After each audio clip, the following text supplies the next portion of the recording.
Now, ang dapat nating isipin, bagamat ang presidente natin ay hindi umaamin kung siya'y bangag, bagamat ang pagkagutom ay pinakamataas sa 21 taon ngayon sa ilalim ni Presidente Marcos Jr., bagamat pinakaponte ang ating turista doon sa at least sa nangungunang bansa na kabahagi ng ASEAN, naunahan pa tayo ng Cambodia, no? Ang ekonomiya natin is one of the worst performing economies ngayon. Ang kinakailangan natin intindihin, bagamat palpak ang administrasyon ni Junior, ang inaasahan ni Junior at ng kanyang may bahay na ang tawag ng marami ay butod at ng tambaluslos ay ang suporta ng Amerika. Bakit? Dahil alas nila, kami ang nagsisilbing ang sinkable aircraft carrier laban sa China.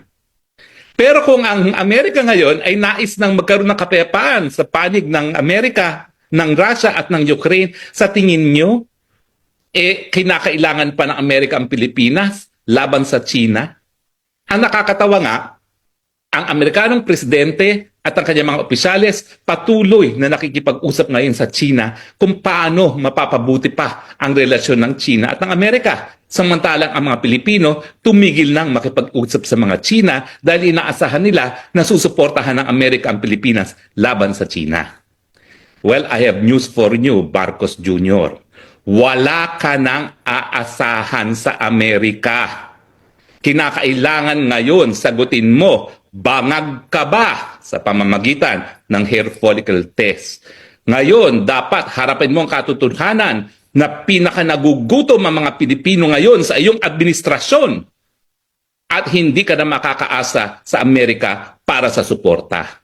Dahil ang Amerika ngayon, inuuna ang pang-nasyonal na interes ng mga Amerikano at yan ay ang interes niya na mangalakal, magbenta ng kanyang mga binibenta sa mga iba't ibang mga merkado ng daigdig at makakuha ng kita sa iba't ibang.